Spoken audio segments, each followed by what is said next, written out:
Warahmatullahi wabarakatuh.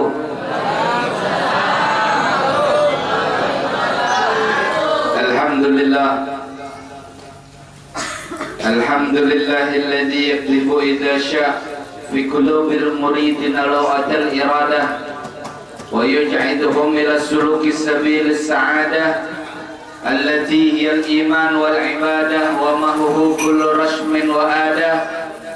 Wa nusalli wa nusallim ala sayyidina Muhammadin sayyidi ahli siyadah wa ala alihi wa ashabihi sadatil qadah, amma ba'd. Ma'asyiral muslimin, hadirin hadirat yang dirahmati oleh Allah, alhamdulillah, segala puji syukur kehadirat Allah Subhanahu wa ta'ala yang mana mengumpulkan kita di tempat ini, mengumpul kita dalam penuh keberkahan ini, yang mana insya Allah tidaklah kita berkumpul, tidaklah kita hadir di majelis ini melainkan satu ketetapan yang telah ditetapkan, yaitu mudah-mudahan segala dosa dalam ampunan. Yang mana barang siapa yang bisa berhadir di dalam suatu perkumpulan yang penuh keberkahan seperti ini, satu ketetapan yang dipastikan, yaitu segala dosa kesalahan diampunkan oleh Allah. Dan mudah-mudahan pula kita punya keluarga, ibu bapak, diampuni pula dosanya oleh Allah. Dan mudah-mudahan dengan berkat majelis diluaskan rezeki kita, disehatkan badan kita, dimudahkan urusan kita, dan mudah-mudahan ini majelis menjadi sebab cikal bakal kita menjadi orang-orang yang berkumpul dengan baginda Rasul sallallahu alaihi wasallam. Salawat dan salam mudah-mudahan selalu tercurah tersampaikan kepada baginda Rasul sallallahu alaihi wasallam beserta keluarganya, sahabat-sahabatnya sekalian, yang sama-sama kita muliakan, hormati para tokoh masyarakat, sesepuh kampung, bapak-bapak, ibu-ibu, para alim ulama, guru agama, Al-Ustadz Thayyib Hasan daripada Pondok Pesantren Darussana Kintab. Begitu pula sahibul bait kita, tuan rumah kita. Tidak henti-hentinya kita doakan beliau yang berjuang dalam jalan Nabi, dakwah Nabi. Mudah-mudahan balasan yang paling indah dari Nabi, amin. Senyuman Nabi, kebahagiaan Nabi, kebanggaan Nabi insya Allah. Nawaina ta'allum wa ta'lim wa tadhakkura wa tadhkir wa naf'a wal intifa' wal ifadah wal istifadah wal hassa ala tamassuki bi kitabillah wa sunnati rasulih wa du'a ila al-huda wa dalalat ala al-khair ibtigha wajhillah wa mardatihi wa qurbihi wa tawabihi subhanahu wa ta'ala. Dikatakan di dalam sebuah hadis, miftahul jannah as-shalah wa miftahus shalah at-taharah. Kunci surga itu sholat. Jadi tidak ada ceritanya orang tidak mau sholat masuk surga, tidak ada. Kunci surga itu sholat. Tapi sholat yang bagaimana? Sholat yang seperti apa? Bukankah dikatakan di dalam Al-Quran, inna sholata tanha anil fahsya'i wal munkar. Sesungguhnya sholat, pian sholat, kita sholat tercegah daripada perbuatan keji, perbuatan mungkar. Perlu kita pahami, keji dan mungkar itu sudah pasti perbuatan dosa. Cuman kadang aneh, ada pertanyaan kepada kita, saya habis sholat kok masih pengen maksiat. Pian-pian Jumat kemarin beli sendal baru dibawa berangkat sholat Jumat. Tahu-tahu selesai sholat Jumat, sendal bagus gantinya sendal swallow. Ya, hilang sendalnya. Kira-kira yang ngambil sendal itu tadi orang yang sampai depan pagar masjid doang atau memang ikut sholat Jumat? Biasanya ikut sholat juga lah, cuman pulangnya duluan biar bisa milih. Nah ini mana yang bagus ini lah. Lah kata Allah, inna sholata tanha 'anil fahsya'i wal munkar. Orang kalau sholat tercegah daripada perbuatan keji, perbuatan munkar. Kalau memang seperti itu, insya Allah orang berangkat dengan sendal baru, pulang sendal baru, tidak ada yang curi. Tapi kenapa bisa berangkat sendal bagus, pulang-pulang hilang? Bukankah kata Allah, sholat itu mencegah daripada perbuatan keji dan perbuatan munkar? Ibu-ibunya habis sholat, baru selesai sholat, masih di atas sajadah, mukena masih melekat, tapi bisa menggosip. Ya, gosip itu mungkar loh, ya, mungkar itu. Loh, kok bisa habis sholat ini loh, habis sholat, ya kan tidak ada musuhnya, tapi lewat HP. Oh iya ya, itu kayaknya suami Lesti Kejora itu ini begini. Misalkan, kok bisa? Padahal Allah bilang sholat itu mencegah perbuatan keji, perbuatan mungkar. Yang jadi masalah itu bukan masalah sholatnya, tetapi yang mengerjakan sholatnya bagaimana. Ada rukun dan syaratnya. Kalau rukun syaratnya betul, sholatnya betul, sholatnya diterima, inilah yang dikatakan sholat tersebut mencegah daripada perbuatan keji dan mungkar.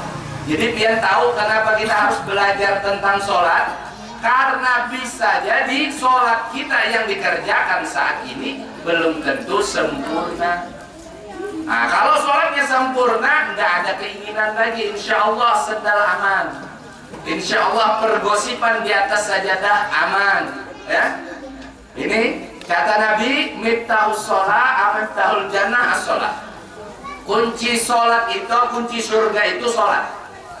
Wa miftahus sholat at-taharah, dan kunci sholat itu bersuci. Nah, kita sebelum berbicara wudu, maka ulun akan menjelaskan yaitu at-taharah, bersuci. Di dalamnya termasuk juga wudu, mandi wajib. Tetapi sebelum itu, apa itu bersuci?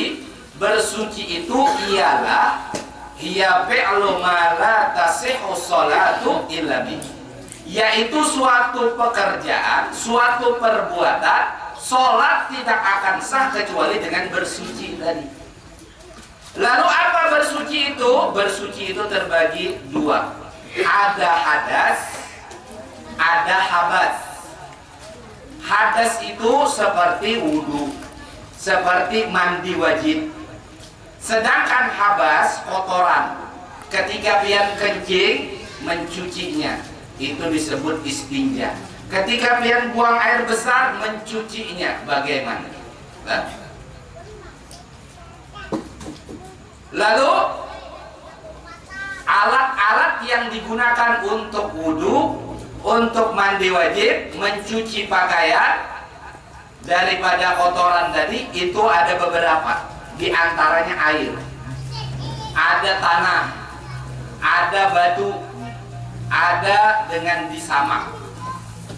Nah, yang paling umum itu air. Jadi tidak semua air sah dipakai untuk berwudu. Nah, inilah makanya kenapa orang dulu itu lah, orang Banjar itu punya kalimat sembahyang sia-sia, mengganali luang buddhanya. Jadi orang Banjar ini mohon maaf lah kalimatnya. Kenapa? Bisa jadi sholatnya jadi tidak sah. Inna sholata tanha 'anil fahsya'i wal munkar. Kenapa setelah sholat kok saya masih ingin maksiat ini? Mungkin bisa jadi sholat kita adalah sholat yang tidak diterima. Kenapa bisa sholat tidak terima? Karena mungkin rukun syaratnya kurang. Salah satunya bersuci. Nah, jadi di dalam wudhu, mandi wajib, itu ada air yang digunakan. Ada air suci mensucikan, ada air suci tetapi tidak mensucikan, ada air yang terkena najis. Apa itu najis? Najis itu apabila ada di badan, apabila ia ada di pakaian, apabila dia ada di tempat sujud, maka tidak sah sholat seseorang. Kotoran, tetapi tidak semua yang kotor itu najis. Ini akan sampai kita di situlah. Yang pertama, air tadi terbagi kepada air suci mensucikan. Nah, ini air yang boleh digunakan untuk wudhu, boleh digunakan untuk mandi wajib. Selain daripada air suci mensucikan, pian wudhu, pian mandi wajib, nyuci pakaian yang ada najisnya, tidak sah. Kenapa? Karena syaratnya itu harus dengan air suci mensucikan. Air suci mensucikan itu apa? Air yang turun dari langit, air yang keluar dari bumi, yang mana dia tidak berubah dengan bercampur sesuatu. Contohnya air sumur, pian bawa ke bak mandi, dia bilang ini apa? Oh, air sumur, walaupun tempatnya bak mandi. Tapi beda kasus, kalau sudah air sumur dipanaskan, kasih kopi, kasih gula, apa namanya? Air kopi. Boleh wudhu pakai ini? Tidak boleh, tapi ini suci hukumnya. Dulunya dia suci mensucikan seperti ini, pian wudhu boleh dengan ini, mandi wajib boleh dengan ini kalau cukup lah. Tetapi ketika dia berubah sifatnya, ini berubah kan dia, pian wudhu tidak sah, mandi wajib tidak sah. Ini contoh mudahnya, kebetulan memang haus ini kan. Nah, itu satu, air suci mensucikan. Di antaranya air hujan, air embun, air salju. Kalau yang di laut, air sumur, air sungai, air apa lagi, mata air, pokoknya itu semua. Nah, al-ma'u tahir wa huwa kullu ma nazal minas sama' aw nabaq minal ard wa lam tataghayyar ba'du awsafihi bima yughayyiru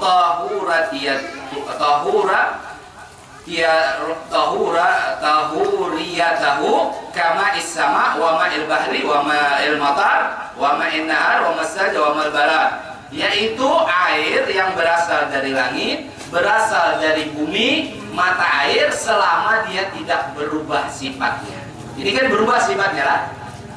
Jadi selama itu tadi masih air sumur misalkan, boleh dipakai, boleh. Tapi kalau misalkan pian campur gula, sudahlah, biar campur setrop, dia butuh apa enggak itu? Air butuh sama itu apa enggak? Enggak butuh lah. Yang butuh sama itu kita lah. Butuh kopi, butuh gula itu kita. Jadi ada air, kecuali airnya keruh. Misalkan pian punya sumur daerah rawa itu airnya kuning. Oh, ini butuh sama kaporet. Apa namanya? Air itu. Tawas lah. Butuh sama tawas. Ini tidak masalah, tidak merubah sifat air. Karena air memang aslinya bersih, jernih. Nah, ini kira-kira paham sampai sini. Air suci mensucikan. Lalu ada air suci tetapi berubah sifatnya, tetapi dia tetap suci mensucikan. Ini Ulun akan jelaskan mungkin agak panjang lebar, karena ini sangat penting dalam urusan beristinja, mandi wajib, wudhu lah, biar betul-betul wudhu kita, mandi wajib kita sesuai dengan apa yang disyariatkan. Lalu ada air suci hukumnya tetapi dia berubah sifatnya. Contohnya, satu air yang terlalu lama disimpan. Pian punya bak mandi, lama disimpan, tidak dipakai di situ. Akhirnya apa? Ada ikan, misalkan ikannya beranak di situ. Ada nyamuk, jetik-jetik beranak di sana. Atau memang ada belumut. Bagaimana hukumnya? Kan ini berubah. Jadi sifat air itu ada tiga: warna, rasa, bau. Jadi kalau berubah salah satunya ini, bisa jadi kan kalau kopi kan ini warnanya hitam, rasanya manis, berubah sifatnya. Sifat air jernih, tidak ada rasanya, tidak ada warnanya. Ketika dia berubah seperti ini, berarti dia tidak lagi suci, bisa mensucikan. Tetapi suci tidak mensucikan, boleh diminum. Kira-kira sampai di sini paham apa tidak dulu ini? Paham lah? Bisa dipaham lah? Kalau tidak paham pian tanya aja, tidak masalah, ulun siap. Lalu ada air tadi berubah sifatnya tetapi tetap hukumnya suci. Satu, air yang terlalu lama disimpan di bak mandi akhirnya lumutan, kehijauan warnanya. Bagaimana hukumnya? Selama tidak ada campur tangan pian, artinya dia memang berubah dengan sendirinya, maka itu tetap boleh dipakai wudhu dan mandi wajib. Ini satu. Yang kedua, karena air tersebut punya endapan, yang mana dia mungkin sumurnya tadi ada kapurnya, lain sebagainya berubah. Nah ini juga tidak akan merubah kesucian air tersebut. Yang ketiga, air yang dijatuhi sesuatu yang sulit dihindari. Sidin punya bak mandi di situ, kolam wudhu misalnya, di bawah pohon, sulit dihindari. Kadang ada daunnya masuk, ada daunnya masuk. Karena daunnya merendap, lama kelamaan bau busuk daun dengan sendirinya. Tapi kalau pian istilah membuat daun, nah, makanya banyu mawar itu tidak suci mensucikan. Ada orang meninggal dicampur air barus, kapur barus, itu bukan air suci mensucikan. Makanya orang meninggal yang wajib itu adalah air yang tanpa ada campuran. Tambahan itu untuk wewangian lain sebagainya. Yang wajib yang mana? Yang pertama, yang tidak ada campuran. Nah kalau bukan karena sebab pian, memang kejatuhan, tidak bisa dihindari, ini tidak apa-apa. Ini ketiga. Nah. Yang keempat, ada air pian punya bak mandinya baru dicat. Ini kan juga berbau ya, baunya berubah, bau cat. Tetapi tidak pian campur dengan cat. Bagaimana ini? Baunya saja, tetapi tidak dicampur. Maka hukumnya suci, tetap mensucikan. Atau misalkan pian punya air, di sampingnya ada tikus mati, berbau bangkai, tetapi jangan di dalam bendanya tadi. Kalau bendanya tadi di dalam ada airnya, ya jelas najis lah. Maka bagaimana? Baunya saja karena dia berdampingan, maka air tersebut hukumnya suci, tetap mensucikan. Kira-kira paham air suci mensucikan? Air yang tidak tercampur dengan apapun, sifatnya tidak berubah, rasa, bau, warna, maka boleh itu dipakai untuk mandi wajib, untuk berwudu, untuk mencuci kemaluan, selesai buat hajat. Karena kalau tidak betul airnya, misalkan kalian wudu dengan air yang suci tidak mensucikan, maka wudu kalian dikatakan tidak sah. Kalau tidak sah wudunya, sholatnya pun tidak sah. Kalau orang tidak sah sholatnya, maka dia wajib mengulang sholat tersebut. Kalau dia tidak mengulang, berarti dia ngutang sholat tersebut. Kalau ngutang, berarti dia tidak mengerjakan sholat. Nah inilah makanya perlu penting kan. Yang kedua, al-ma'u tahiru gairu mutahirin. Ada air suci tetapi tidak mensucikan. Al-ma'u mugayyiru kasiran bi mukhalatatin tahirin yastagni anhul ma. Ada air suci mensucikan, air sumur, air sungai, air laut. Dia tidak butuh kepada sesuatu tadi. Lalu pian campurkan. Seperti ini air dari sumur dicampur kopi. Ini tidak bisa lagi dikatakan air suci mensucikan. Cukup air suci tidak mensucikan. Kalau suci boleh diminum, boleh dipakai, cuci piring lain sebagainya. Tetapi dipakai untuk wudu, dipakai untuk mandi wajib tidak sah. Nah, ini satu. Jadi air tadi dicampur dengan sesuatu yang tidak dibutuhkan. Yang butuh siapa kalau kopi? Ya kita lah. Air nggak butuh sama itu tadi. Paham kira-kira ini?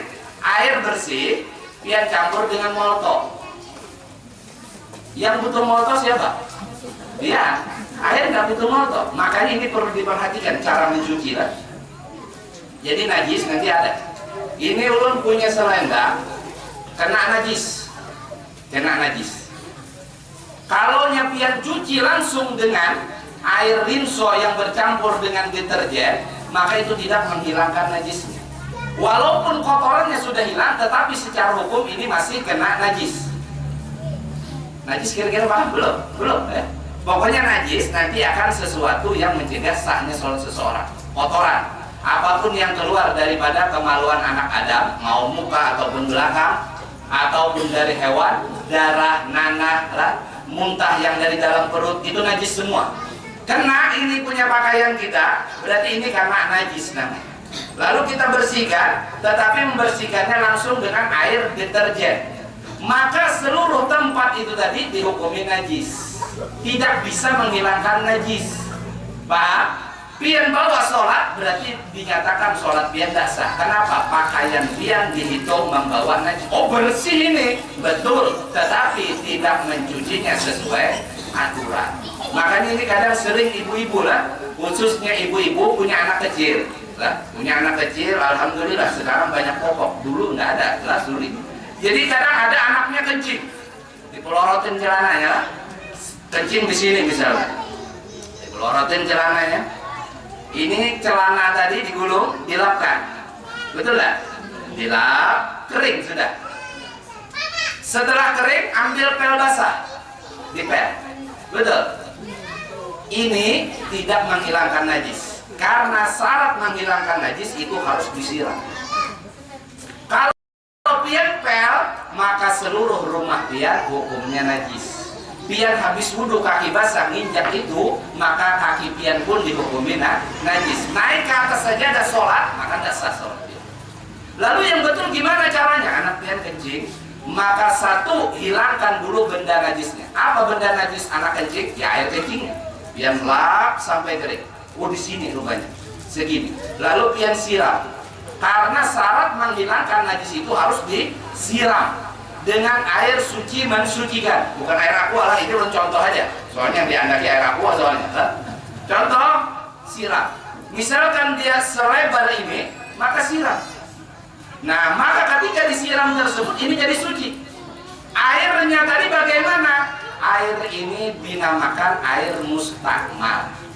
Apa air mustakmal? Air yang sudah digunakan untuk membasuh basuhan yang wajib, seperti menghilangkan najis. Bagaimana hukum air mustakmal? Hukumnya suci, tetapi tidak bisa mensucikan. Berarti air di sini tadi kalau udah dipel aja tidak masalah. Pian injak tidak najis kaki pian. Tetapi kalau misalkan pian keringkan, tapi pian pel, nah pel itu tidak menghilangkan najis, malah menyebarkan seluruh rumah dihukumi najis. Paham sampai di sini? Nah ini perlu diperhatikan. Nah, jadi sama kasusnya, tapi begitu pula ketika di sini pian tidak bersihkan benda najisnya, masih ada air kencingnya, lalu pian siram, nah itu najis juga namanya. Sama kasusnya, pian cuci sekarang masih gini-gini atau mesin cuci? Ini mohon maaf banyak ke ibu-ibu lah, karena ini ujung tombak pembersihan ibu-ibu biasanya. Kalau ada najis, ini pian punya pakaian, entah pakaian dalam main sebagainya lah. Sebelum pian masukkan ke bak cuci itu, hendaknya pian bersihkan benda najisnya. Benda najis, kotoran lain sebagainya, tidak ada bendanya. Jadi najis itu nanti terbagi dua, ada bendanya, ada cuma tinggal hukumnya. Pian bersihkan dulu, lalu siram dengan air suci mensucikan, maka ini hukumnya suci. Pian masukkan ke bak mandi, tidak masalah. Dia campur dengan sabun, tidak masalah, karena dia sudah hukumnya suci. Oh terakhir baru saya siram, walaupun tidak pian bilas dengan air suci mensucikan, dia hukumnya suci sudah, karena dari awal sudah suci. Yang ulun takutkan, yang ulun maksud itu di sini ada benda najisnya. Ada benda najis, lalu masuk langsung ke dalam mesin cuci. Ada timbul lah misalkan gini-gini lah popok misalkan, maka itu seluruh dalam bak mesin cuci itu hukumnya najis. Yang kedua, ininya sudah dihilangkan, ada kotorannya misalkan, dihilangkan. Setelah dihilangkan, pian masukkan ke dalam bak cuci, kosong bak cucinya dari air, masuk dia, lalu air datang, disiram, basah semua. Bagaimana hukumnya? Hukumnya suci, karena langsung disiram oleh pancuran bak cuci tadi. Tapi jangan dibalik. Kalaunya ada air, di bak cucinya ada air, walaupun tidak tercampur sabun, lalu ini najis datang, walaupun tidak ada bendanya, cuman hukumnya biar masukkan ini pakaian dap, maka seluruh bak cuci tersebut hukumnya najis. Dikarenakan apa? Boleh kita celupkan ini benda najis ke dalam air asal air tersebut lebih daripada 2 kula. 2 kula itu berapa? 216 liter. Kalau pian punya bak mandi semeter kali semeter dalam semeter, pian wudhu cemplung ke sana tidak masalah. Tetapi apabila kurang dari 2 kula, itulah namanya mustakmal. Paham di sini dulu? Ini sambil lalu aja Luna. Ini sambil lalu jelaskan. Nanti pian tanyakan kalau tidak paham. Nah itu air mustakmal tadi, air yang sudah digunakan. Nah ini perlu biar hati-hati karena cara mencuci tadi. Bagusnya itu biar bersihkan dulu. Kalau di karpet bagaimana katanya? Anak kencing di karpet ini. Masa harus dicuci satu lonjor ini lah? Bagaimana? Karena karpet itu tebal. Jadi misalkan di karpet situ, di sini, pian keringkan dulu najisnya. Ada anak pian muntah, pian hilangkan dulu bendanya sampai betul-betul hilang. Setelah hilang, ambil air suci mensucikan. Oh sekitar 5 cm lebarnya. Siram melebihi sedikit. Air yang tersisa apa hukumnya? Air mustakmal. Boleh dibawa sholat air mustakmal? Boleh. Itu yang kedua. Air suci tetapi tidak mensucikan. Yaitu air tadi tidak butuh kepada sesuatu lalu dicampur. Sabun, air tidak butuh pada sabun, kita yang butuh. Maka air yang bercampur sabun, bercampur molto, maka air tersebut air suci tetapi tidak bisa mensucikan. Kalau misalkan pakaiannya sudah suci, pakaiannya sudah bersih, lalu direndam dengan molto apa boleh? Ya terserah itu pian yang punya pakaian lah. Mau direndam pakai molto, mau disemprot sama kispray, kan dia sudah suci. Yang kedua, ma'u kabir mustakmal lirabi hadasin au ijalatin najis. Ada air sedikit. Air sedikit itu berapa? Air yang tidak sampai 2 kula. 2 kula itu berapa? 217 liter. Drum itu 200. Berarti kalau ada drum di depan sini drum, ini pakaian najis. Pian celupkan langsung, maka itu tidak mensucikan. Kenapa? Karena air tersebut tidak 2 kula. Tapi kalau di sungai kan banyak ya. Biar celup-celup nggak masalah. Walaupun ada yang ngambang lewat, itu kan najis itu. Ngambang nggak masalah, lewatkan aja dulu dia. Nah baru cuci lagi, nggak masalah. Kenapa? Itu air yang banyak. Jadi paham masalah air banyak dan sedikit. Air banyak berarti lebih daripada 2 kula. Air sedikit tidak sampai 2 kula. Jadi kalau perbedaan antara banyak dan sedikit, pian boleh wudhu celup langsung di situ. Kenapa? Tidak ada air mustakmal, air yang sudah digunakan. Tetapi kalau pian punya ember sampai 2 kula apa enggak? Karena cuma sekitar beberapa puluh liter. Lalu pian wudhu langsung celup di situ, maka ini air sudah digunakan. Gunakan untuk apa? Wudhu. Maka air tersebut dikatakan air mustakmal. Hukum air mustakmal apa? Hukumnya suci, tetapi tidak bisa mensucikan. Paham? Ini agak ribet inilah menjelaskannya. Tidak apa-apa, orang berusaha lah, berusaha. Yang ketiga, yang air tersebut suci, tetapi tidak mensucikan. Air yang keluar daripada tumbuhan, air yang mana keluar dari perasan buah ataupun tumbuhan. Air kelapa dikumpulkan di sini semua dapat 2 kula, 217 liter, tetap tidak boleh dipakai wudhu. Atau misalkan pian semangka diperas airnya boleh wudhu, tidak boleh. Nah ada besamut lah, jangan coba-coba biarlah. Atau misalkan tidak ada air, habis kencing mau cuci kemaluan dengan air kelapa, maka tidak bisa menghilangkan najis. Ini 3. Air suci mensucikan. Apa air suci tidak mensucikan itu? Suci airnya tetapi tidak bisa dipakai wudhu, mandi wajib, yaitu air yang berasal daripada tumbuhan. Kalau air gerbong pisang bang bagaimana aja lah? Selama tidak dipian peras lah airnya itu tadi. Kalau nyepian peras, maka itu semua adalah air yang suci, tidak bisa dipakai untuk berwudu. Boleh diminum? Ya boleh lah. Ini bahaya kalau pian anggap tidak boleh minum lah. Disariki penjual es kelapa, esok nih sariki penjual es kelapa. Lalu yang terakhir, al-ma'u mutanajjis. Tadi kan ada 3 macam. Suci mensucikan, suci tidak mensucikan, lalu air mutanajjis. Apa itu air mutanajjis? Air yang kejatuhan najis. Ini sebentar lagi habis itu menjelaskan, ini harus selesai malam ini juga, tidak apa-apa, sampai tengah malam ini ada masalah lah. Jalan putus juga ini lah. Jalannya putus juga. Jadi air yang suci, apa air mutanajis itu apa? Air yang kejatuhan najis. Jadi ada 2. Air yang kejatuhan najis itu ada 2. Ada air yang sedikit, ada air yang banyak. Kalau air sedikit berubah kada berubah, yang penting jatuh najis. Dalam aqua ini airnya suci mensucikan. Ketika dibuka kejatuhan tai cicak. Oh, airnya masih bersih, baunya tidak berubah, rasanya tidak berubah. Kalau yang merasai lah. Tetapi hukumnya dia sudah jadi najis. Kenapa? Ini air sedikit. Berbeda halnya kalau air itu banyak. Satu bak mandi besar. Kalau bak mandinya kecil, kurang daripada 216 liter, dikatakan tidak sampai 20. 20 itu bagaimana? Kalau pian lebarnya 60 cm. Lebar bak mandi pian 60 cm, dalamnya 60 cm, panjangnya 60 cm, itu dipastikan 216 liter.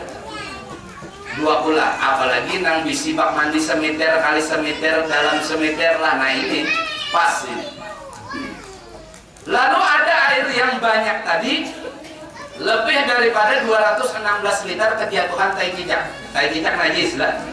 Maka bagaimana? Kalaunya air banyak, itu perlu dilihat berubah apa tidak baunya. Oh, baunya masih bau air. Warnanya masih warna air.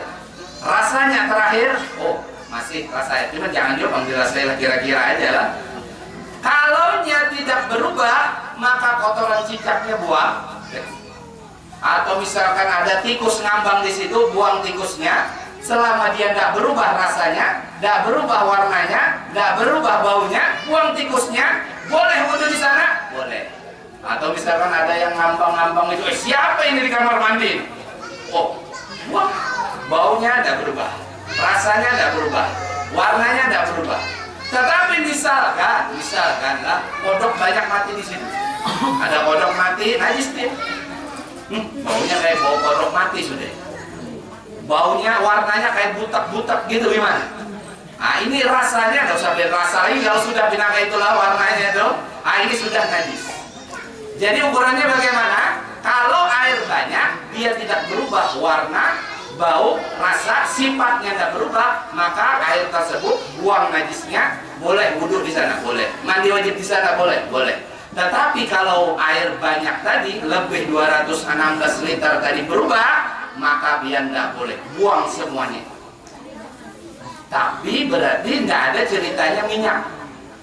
Nah ini ibu-ibu lah, minyak goreng mahal, kemasukan cicak mati di mana? Itu buang semua, karena itu najis. Jangan dibuang cicaknya aja. Ini mahal, ini guru lah harganya lah. Minyak goreng mahal. Walaupun pian punya minyak 1 drum, ada tikus ngambang di sana, berarti itu semua minyak hukumnya najis. Kenapa minyak? Karena minyak nggak bisa disucikan.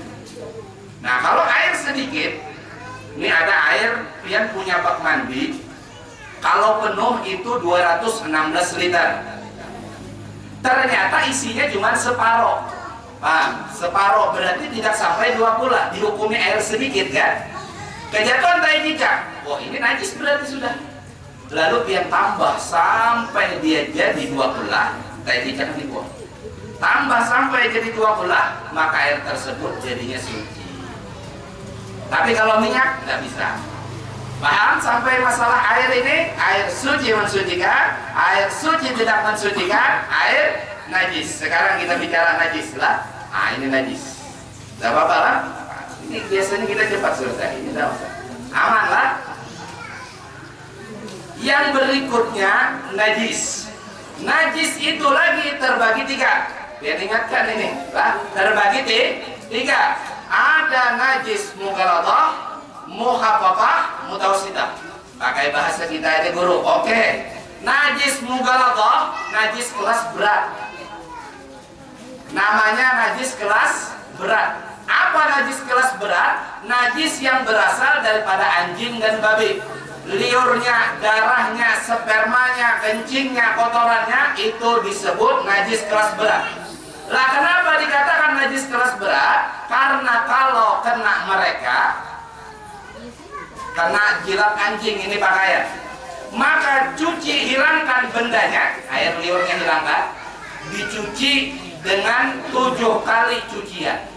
Salah satunya air tersebut bercampur dengan tanah yang suci. Kenapa dikatakan kelas berat? Karena mensucikannya sulit. Ini kena jilat anjing misalkan, kena darah anjing, dibersihkan, lalu ambil air suci mensucikan 1, 2, 3, 4, 5, 6, 7. Dan salah satu di antara yang 7 tadi ada air yang bercampur dengan tanah. Boleh di awal, boleh di tengah, boleh di akhir. Cuman bagusnya di awal. Kalau di akhir kan ringkat jadinya. Biar ambil tanah. Oh ini banyak. Ini 1 dengan tanah. 2, 3, 4, 5, 6, 7. Ini suci. Bagaimana dengan lantai dijilat anjing? Sama. Oh ini ada. Kasih tanah, siram. 1, 2, 3, 4, 5, 6, 7. Karena anjing dan babi itu dihitung najis mughaladhah, najis kelas berat. Megang anjing bagaimana? Kalau nya kering, ketemu kering tidak masalah.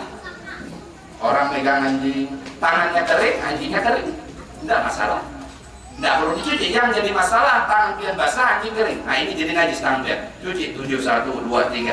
Apalagi memang dijilat anjingnya lah, memang basah itu. Paham sampai di sini? Nah ini najis mughaladhah. Tidak ada yang lain. Berasal daripada anjing dan babi atau yang lahir dari keduanya.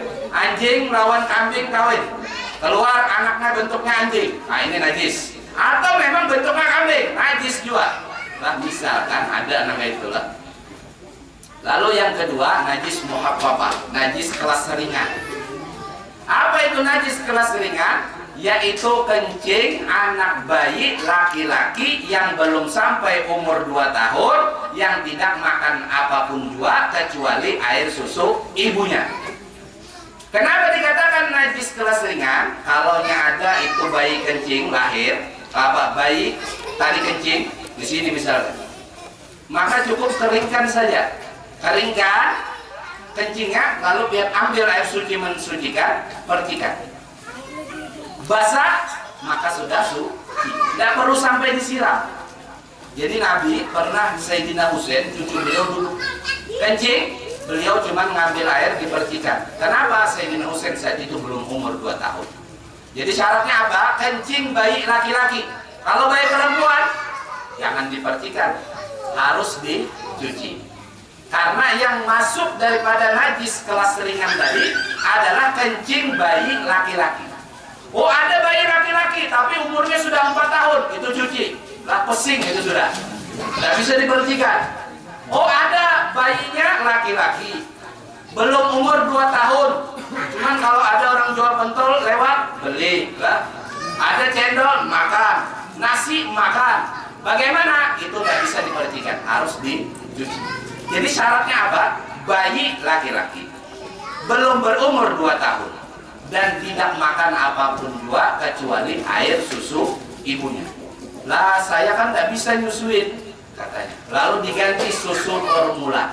Selama susu formula itu adalah pengganti, tidak ada tambahan yang tertentu, maka sama hukumnya. Boleh dipercikan? Boleh. Tetapi kalau susu formula itu ada formula tertentu yang memperkuat badan dan sebagainya, maka bayi tersebut itu sudah bisa makan. Paham najis mukhaffafah? Ini najis yang berasal dari bayi laki-laki belum berumur 2 tahun, yang mana dia tidak makan apapun juga kecuali air susu ibunya. Kalau dia kencing, cukup dipercikan saja, dihilangkan kencingnya, dipercikan, maka sudah suci. Nah, kenapa dikatakan najis kelas ringan? Nah, ini seru nggak dulu, lebih enak lah.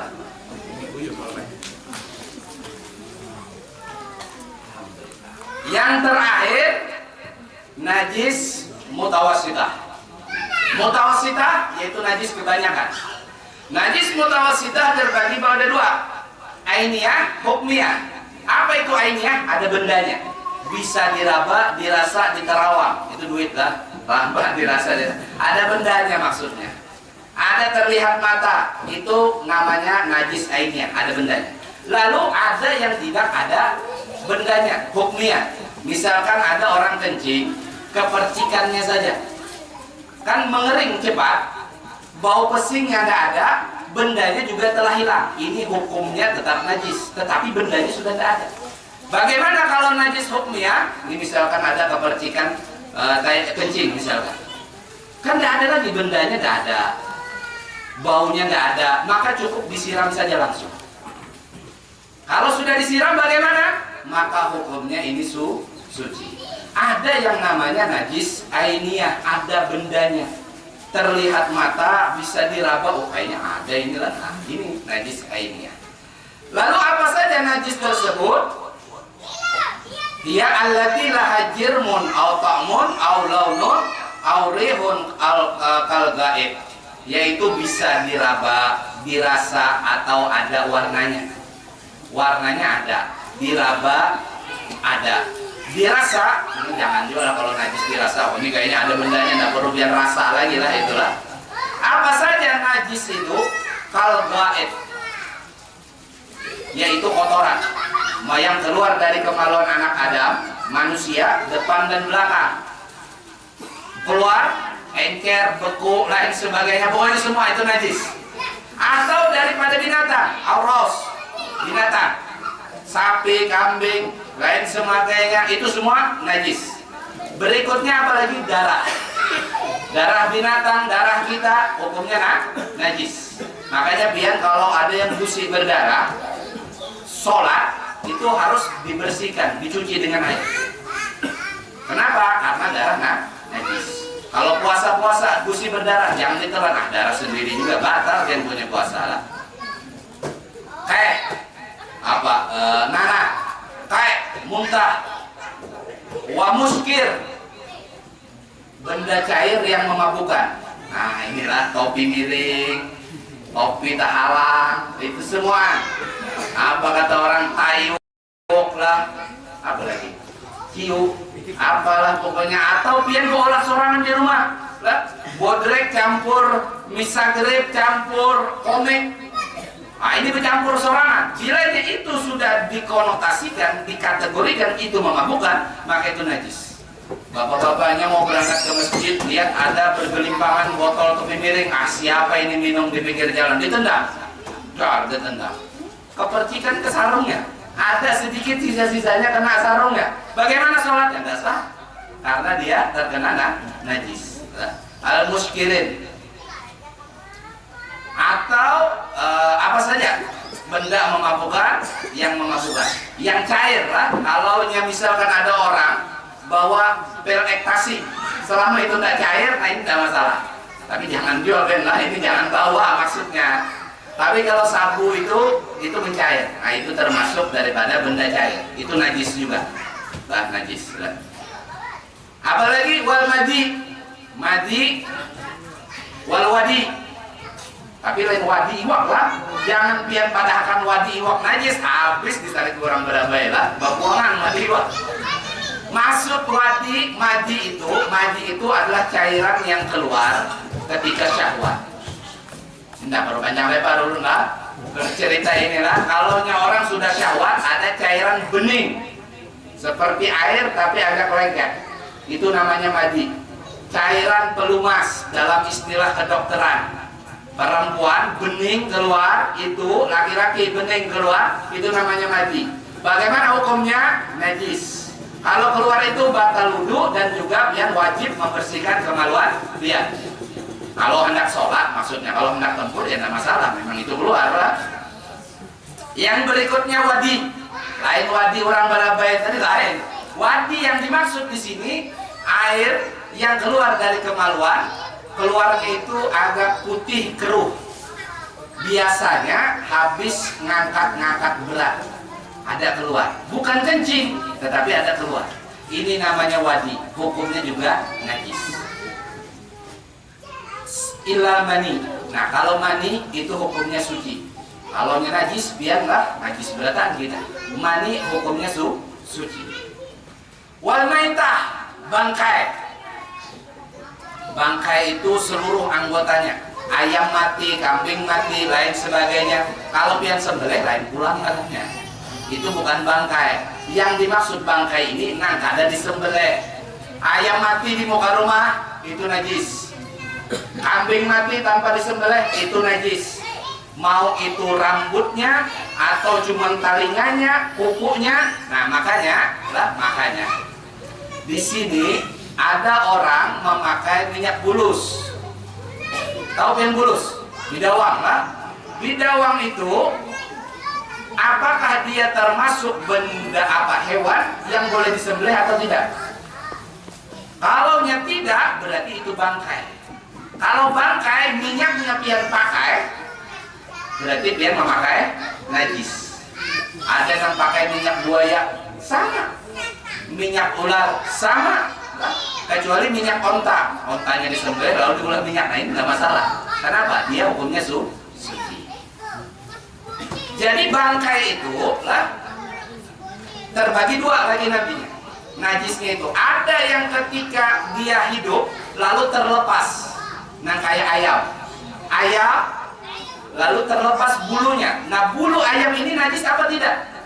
Maka patokannya, kalaunya ayam itu adalah hewan yang boleh disembelih, artinya kalau disembelih dia halal, maka bagian tubuhnya seperti bulu itu kalau terlepas maka bulunya tersebut tidak dihukumi najis. Tetapi kalau binatang itu kalaunya dia tidak bisa disembelih, bulunya terlepas maka bulunya dihitung najis. Apa contohnya? Kucing. Ada yang punya peliharaan kucing? Kucing Anggora panjang-panjang lagi bulunya. Kucing itu kira-kira boleh disembelih apa tidak?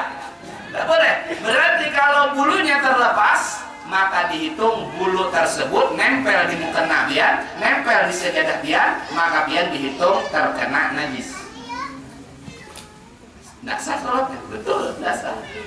Lalu bagaimana? Kan kucing ini katanya adalah teman keluarga. Nah, kalaunya kucing tersebut adalah binatang yang sering berkeliaran di tempat kita, maka dimaafkan bulunya kalau sedikit. Sedikit kira-kira berapa? Kurang daripada 3. Kalaunya dari sini sampai sini bulu semua, sholat Allahu Akbar, tidak sah sholatnya.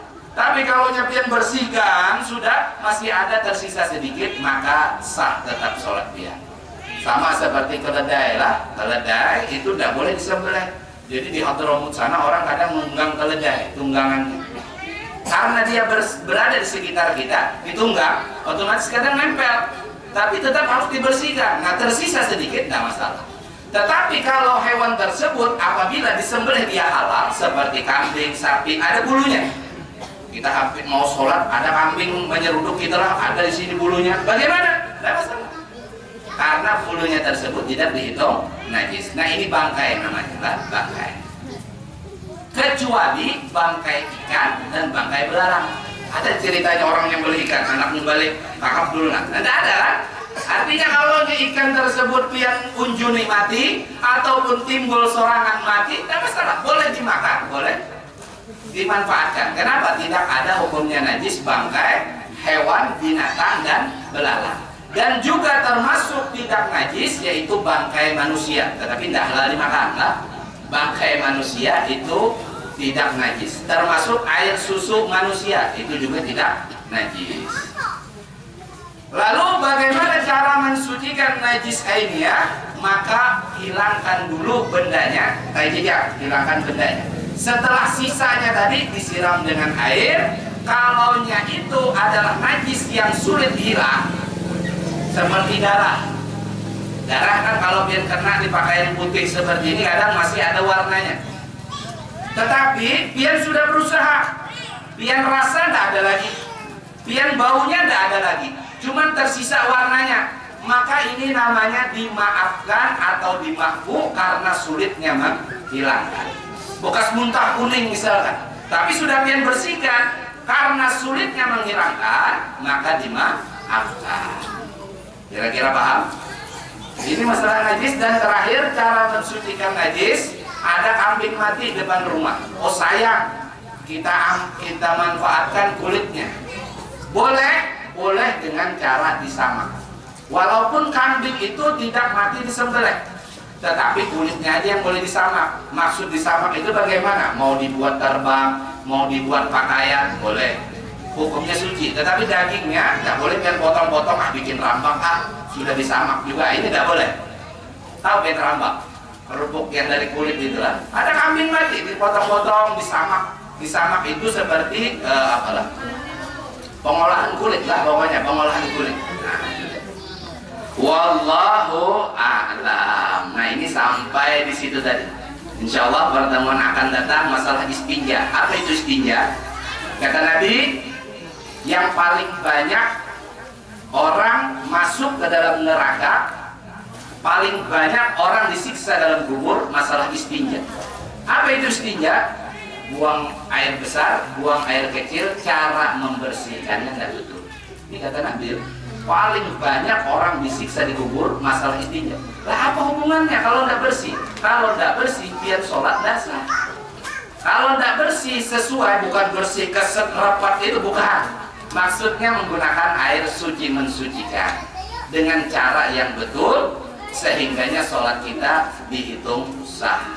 Sampai di sini jangan panjang-panjang lagi, karena takutnya lupa ini. Sampai di sini ada yang mau ditanyakan? Silakan. Karena tidak semuanya ulun bisa menerangkan, kan? Silakan ya. Ini masalah mandi wajib ini. Iya bagus. Mandi wajib ini kan umpamanya kan malam-malam kan terus dicampur air panas tuh kira-kira sah nggak itu mandi wajib nanti? Terima kasih. Air panas itu merubah sifat apa enggak? Sifat air ingat ada 3: bau, warna, rasa. Cuman suhunya saja berbeda, tetapi baunya tetap, rasanya tetap. Cuma jangan terlalu panas lah, uyuh ya. Bagaimana? Maka boleh selama dia tadi tetap suci mensucikan. Tapi kalau air panas bercampur gula dikit lah biar manis, nah ini dasar. Jadi boleh. Makanya kamar mandi kalau dia pian mampu beli, namanya sahona. Apa namanya? Kalau bahasa Arabnya itu sahona. Yang panas dingin itu, kadang kita coba ke biru dingin. Kalau yang ke merah panas. Ulun sering mandi itu di sana waktu di Arab. Kalau di sini tidak punya. Nah ini bisa. Sauna namanya, orang sana bilang sauna. Pemanas air. Boleh mandi wajib dengan itu, boleh. Waktu musim dingin kita mandi dengan air hangat. Jadi di Hadramut itu kalau sudah musim dingin itu sampai 6 derajat. Bayangkan biar mandi 6 derajat lah. Itu jarang mandi sudah pastinya itu lah. Nah kalau tidak begitu tidak bisa mandi wajib. Nah berarti boleh mandi dengan air yang tidak boleh itu makruh hukumnya kalau biar mandi dengan air terlalu panas yang bisa mengakibatkan cedera, itu hukumnya makruh. Atau biar berwudu dengan air musyammas namanya. Air musyammas itu air yang terjemur di matahari tanpa ada penutup, panas dan tempatnya itu dari tembaga. Kata sebagian tabib, dokter, air yang terjemur matahari di tempat besi seperti itu bisa menyebabkan penyakit.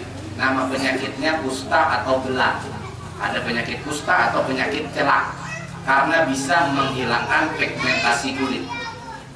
Kenapa dimakruhkan? Karena itu ada mudarat. Nah, tetapi kalau dia sudah mereda menjadi dingin, boleh dipakai wudhu, boleh.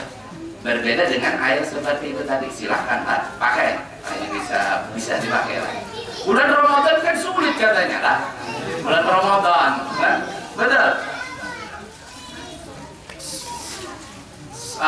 Puasa. Ini bukan ngasih tahu ngasih ajaran tidak baik, bukan. Puasa itu tidak disyaratkan harus suci daripada hadas besar, hadas kecil. malam jam 12 tempur misalkan. Oh, ini saya mau mandi dingin. Niat aja lah puasa saja, aku puasa esok hari. Sampai waktu subuh, aduh dingin banget ini, mandi jam 7 saja lah. Bagaimana? Sholatnya saja yang dikotor. Tetapi puasanya bagaimana? Sah. Karena tidak disyaratkan perempuan itu sudah mandi haid, atau laki-laki sudah mandi wajib, atau perempuan sudah mandi wajib. Tetapi perempuan harus suci daripada haid. Suci dari haid bagaimana? Berhenti haid. Misalkan biar haid jam 12 malam, berhenti sudah. Jam 1 biar periksa, tidak ada lagi. Jam 2 tidak ada lagi. Ah, mandi jam besok aja, jam 7 dingin malam. Sah puasanya besok? Sah. Nah, jadi boleh saja lah. Cuman kalau bisa tetap harus sholat subuh lah. Jangan tak sholat subuh. Ada yang lain? Silakan.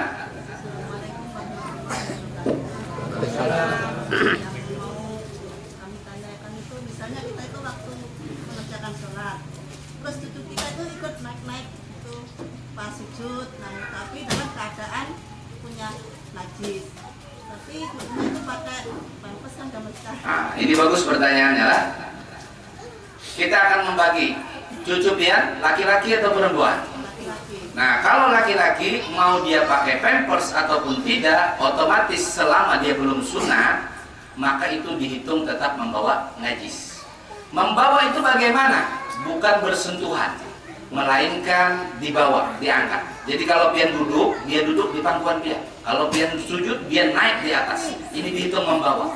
Nah, kalau pian yakin cucu pian atau anak pian kemaluannya belum disunat, otomatis najis. Apalagi dia memang pakai pampers. Pakai pampers, yakin di dalam pampersnya ada najisnya, maka sholat pian tidak sah. Tapi kalau cucu perempuan, dia tidak perlu disunat dan dia bersih. Selama dia tidak pakai pampers, boleh pian sambil gendong seperti itu, boleh, tidak masalah. Makanya disyaratkan itu sunatan, sunat itulah akikah itu di umur 7 hari. Nah, dan menyunat bayi laki-laki itu di umur 8 hari sunat. Masih bayi sunat tek. Nah, itu. Kenapa? Satu, dia cepat sembuh. Kalau masih bayi kan cepat sembuh. Tidak rewel ya. Cuma tidak ada rewang-rewangan. Nah, jadi seperti itu. Jadi kalau pian yakin dia bawa najis, kalau membawa itu berarti termasuk menggendong. Nah, tetapi kalau pian masih bisa menahan, pian alihkan. Nah, sebelum dia naik, misalkan atau dia naik sedikit, pian alihkan langsung, itu tidak batal sholat. Paham maksudnya? Nah, sama ini punya mek lah. Mek ada talinya. Biasanya imam di masjid pakai mek jepit. Ternyata di antara talinya tersebut ada tai cicak di sana. Ah, bagaimana ini? Apakah terhitung membawa najis? Kalau dia panjang dan mek yang bergerak dengan dirinya, artinya waktu ruku, sujud semuanya bergerak, tidak ada najis, maka tidak dihitung najis. Tetapi kalau yang di sini ada najisnya, nah ini dihitung najis, berarti tidak sah sholatnya. Tapi kalau panjang di ujung sana kan tidak ikut bergerak lah. Nah itu tidak apa-apa, dimakfu karena tidak bisa menjaga. Tapi kalau bisa tetap dijaga. Ada yang lain? Setelah sholat asar, apakah ada syarat yang lain sholat asar sebagai wajib ya? Setelah itu apakah ada syarat yang lain selain sholat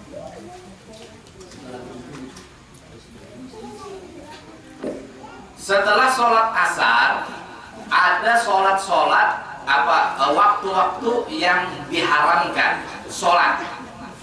Yang diharamkan itu sholat seperti apa? Sholat yang tidak punya sebab terdahulu. Sebab terdahulu itu apa? Pian wudhu, habis wudhu disunahkan sholat. Berarti karena ada suatu pekerjaan disunahkan. Nah, yang tak punya sholat sebab terdahulu tidak disyaratkan. Tidak boleh maksudnya.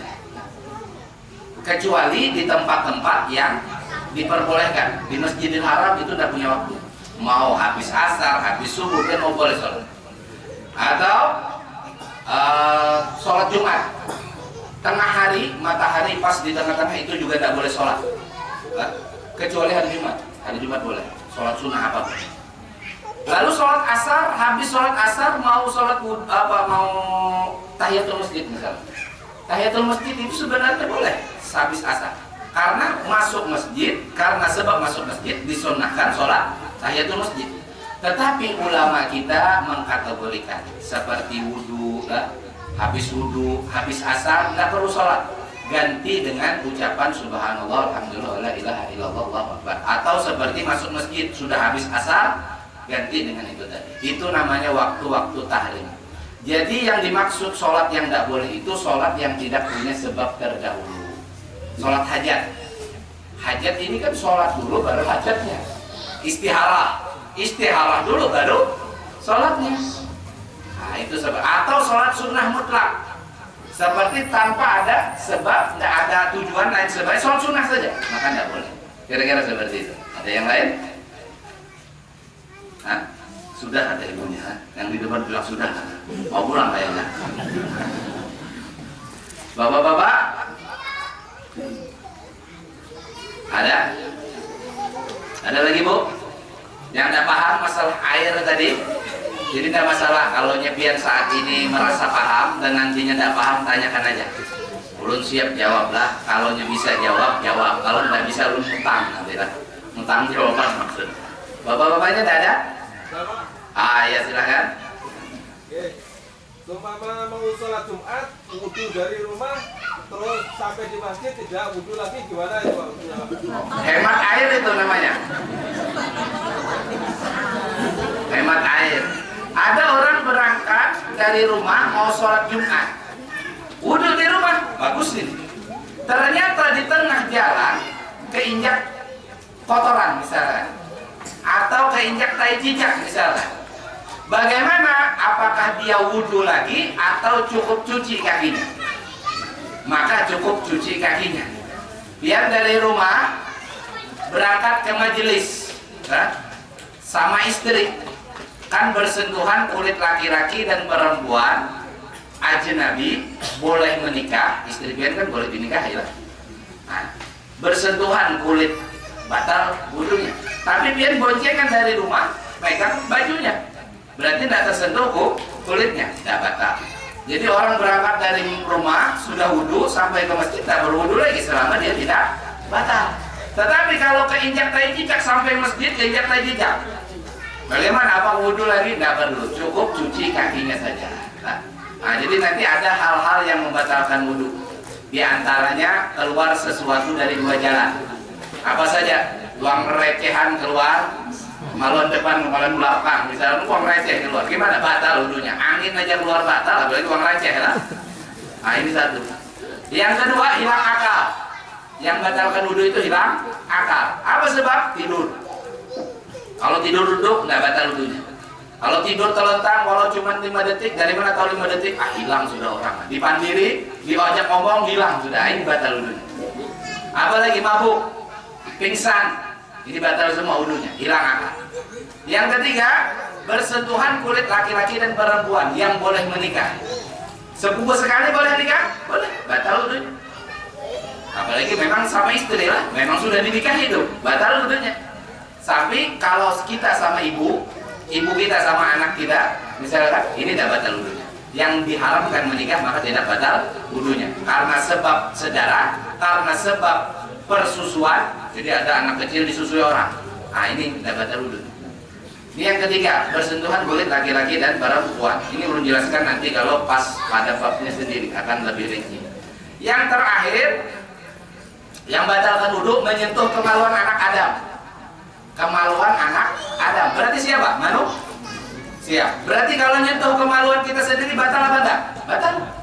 Dengan telapak tangan. Tanpa ada penghalang. Kalau pakai sarung nggak masalah lah. Ada sarung garuk-garuk misalnya nggak masalah. Yang dimaksud itu menyentuh kemaluan anak Adam dengan telapak tangan. Mana telapak tangan? Ini kalau ditempelkan, kita sentuh lah. Nah itu pokoknya itu sudahlah, nggak perlu dijelaskan kemana kemaluan itu. Tapi kalau bagian belakang nggak semuanya, tempat keluarnya kotoran disentuh.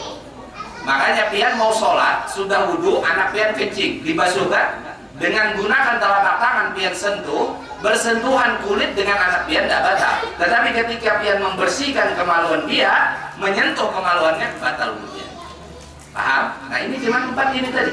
Jadi kalau hanya wudhu di rumah sudah, nggak perlu wudhu lagi. Kecuali pian keinjak tai cicak, maka itu wajib dicuci. Oh, saya berangkat ke masjid jalan aja, ya kena minuman keras tadi lah, sarungan. Nah ini pulang lagi dia harus ganti sarung, jangan diteruskan ke masjid. Kenapa? Sarung dia kena najis. Kalau sarung kena najis, tidak sah sholatnya.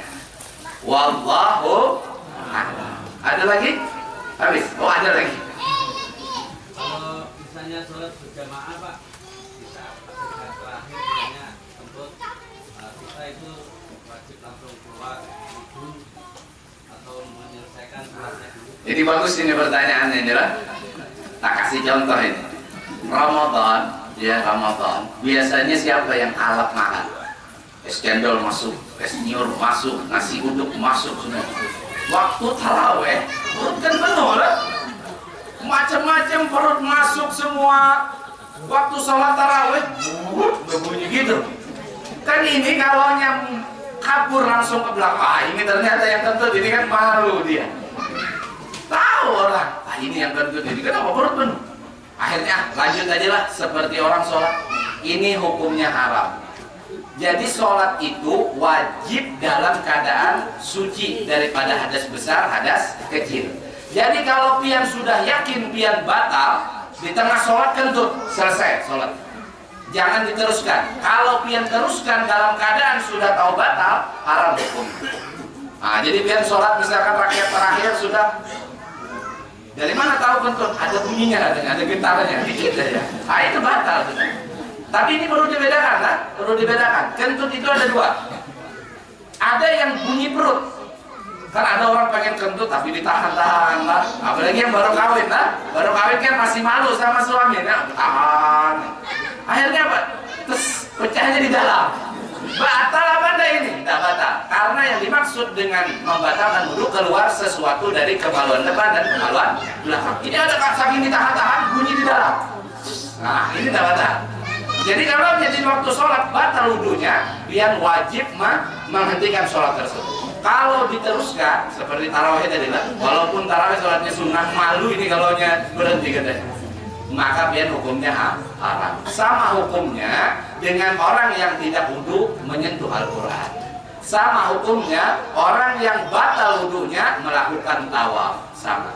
Hukumnya haram. Jadi tidak boleh kita pura-pura sholat aja Allah wudhu, tidak wudhu. Ini haram. Boleh? Ada lagi? Atau pertanyaan di luar tema? Silakan. Kalau misal kita mau mandi wajib kan harus wudhu dulu. Di pas mandinya pastikan gosok. Kira-kira wudhunya bagaimana? Ini bagus pertanyaan lah. Walaupun kita belum jelaskan, kayaknya sudah paham. Jadi disunnahkan orang yang mandi wajib itu wudhu terlebih dahulu. Tapi belum sekalian aja nih, siapa tahu pian mau tempur malam ini lah. Tak jelaskan aja sekalian, karena ini urgen lah, sesuatu yang penting. Pian mandi, pian dalam keadaan berhadas besar. Hadas besar itu disebabkan 6 hal. 1, keluar mani. 2, berhubungan suami istri. Artinya keluar mani berbeda dengan berhubungan suami istri. Kadang ada orang berhubungan suami istri tidak keluar mani. Di tengah-tengah jalan ada yang ketok pintu. Assalamualaikum, assalamualaikum. Ini sengaja kita sambung. Bagaimana tahu berhubungan suami istri? Bertemunya kemaluan si suami dan si istri. Ala qadr hasabah. Ini mohon maaf lah, kepalanya masuk sudah. Nah, itu bapaknya. Itu dihitung sudah mandi wajib ya. Artinya yang pertama, mohon maaf, inilah porno ini ya. Mohon maaf, 1, keluar mani. 2, mandi wajib. Berhubungan suami istri. Ini wajib mandi wajib. Yang ketiga, perempuan yang selesai daripada haid. Yang keempat, perempuan selesai daripada nifas. Yang kelima, perempuan habis melahirkan atau keguguran atau habis dikuret. Itu sama semua. Wajib mandi wajib. Yang terakhir mati. Tapi ini tidak wajib mandi sendiri lah, biar orang kan mandi yang terakhir. Lalu ke dalam keadaan yang wajib kan mandi tadi, entah itu keluar mani atau berhubungan suami istri, maka bagaimana cara mandi wajib yang betul? Maka pian 1, bersihkan dulu najis yang ada di badan. Ada badan, bersihkan. Terus yang kedua, pian ambil air suci mensucikan. Lalu pian basuh kemaluan pian. Cuci sahajaku mandi wajib di 2 tempat kemaluan. Sahajaku mandi wajib di 2 tempat kemaluan. Pian cuci yang depan dan belakang. Khusus yang belakang bagusnya dalam keadaan duduk karena dia elastis. Kalau berdiri kan ketutup. Kalau hanya duduk itu terbuka. Terkhusus bagi perempuan. Jadi mandi wajib itu syaratnya dua. Satu niat, yang kedua menyampaikan air ke seluruh tubuh, bagian luarnya saja. Khusus kepada perempuan ini mohon maaf. Bagian luar itu lah termasuk bagian luar kemaluan perempuan ketika dia buang hajat, jongkok terbuka itu wajib juga dibersihkan. Wajib terkena air. Jadi ketika ambil air suci mensucikan, sahajaku mandi wajib di dua tempat kemaluan. Berarti ini sudah dimandikan, tak? Berarti lalu setelah itu pian wudhu dengan sunnah-sunnahnya. Nah, setelah wudhu lalu mandi wajib. Mungkin bagian kepala sahajaku mandi wajib fardu lillahi ta'ala. Lalu bagian kanan, bagian sebelah kiri, bagian belakang sebelah kanan, bagian belakang sebelah kiri. Karena pian sudah wudhu tadi, berarti jangan lagi menyentuh kemaluan. Kenapa jangan disentuh lagi? Karena pian sudah membersihkan kemaluan. Berarti tidak perlu disentuh lagi. Lalu kalau tersentuh bagaimana? Berarti wudhu pian batal, mandi wajib tetap sah. Berarti selesai mandi wajib, wudhu lagi kalau pian sentuh. Kalau pakai sarung gimana? Gosok-gosok ya terserah pian itulah. Urusan pian mandi wajib lah. Nah, paham kira-kira caranya inilah. Kalau bisa langsung praktekkan malam ini lah. Besok lah. Biar ingat lah. Biar ingat. Nah, jadi kalau sudah sahaja mandi wajib di dua tempat kemaluan, wudhu dia. Wudhu dengan caranya wudhu. Lalu setelah itu mandi, jangan disentuh lagi kemaluan belakang. Kalau bagian sini ini bukan yang membatalkan, garuk-garuk nggak masalah lah. Nah, paham kira-kira ini? Ada yang nggak paham caranya ini? Paham? Makanya langsung dipraktekkan. Makanya biasanya ilmu itu harus dipraktekkan langsung. Wallahu a'lam. Habis sudah? Tidak ada lagi? Habis? Ulun capek juga sudah lah. Insya Allah. Mudah-mudahan panjang umur, sehat badan. Insya Allah. Dimudahkan kita untuk berhadir kembali di majelis atau di peringatan Maulid. Nah ini baguslah biar nggak ada libur. Takutnya setelah bulan Maulid ulun meliburkan diri. Soalnya ulun rencana ada mau melaksanakan umrah. Mungkin ada libur sekali lah insya Allah. Tapi nanti masih dikabarkan. Nah, gampang aja insya Allah. Wallahu a'lam. Kalau ada ucapan perkataan yang tidak berkenan di hati sampean, yang menyinggung perasaan, ulun banyak-banyak minta maaf, minta ridha, minta halal. Mudah-mudahan dengan berkat majelis ini bertambah pemahaman, bertambah kebaikan, bertambah baik dalam ketaatan, ibadah kita tambah baik insya Allah. Mudah-mudahan sholat kita diterima oleh Allah. Bukan sholat yang mana cuman sholat tanpa rukun dan syarat insya Allah. Mudah-mudahan Allah jadikan kita orang-orang yang bertambah kebaikan, bertambah ketaatan, dan mudah-mudahan dihapuskan segala kesalahan, dihapuskan segala dosa, terkhusus dosa kedua orang tua kita. Dan mudah-mudahan di bulan Maulid ini kita termasuk orang-orang yang bertambah mahabbah, kecintaan kepada baginda Rasulullah, bertambah kemiripan dalam akhlak dan adab bersama Rasulullah. Mudah-mudahan Allah jadikan perkumpulan ini perkumpulan yang membawa keberkahan. Ala hadhihi niyyah biniyatin salihah wa ila hadratin Nabi Muhammadin sallallahu alaihi wasallam. Al-Fatihah.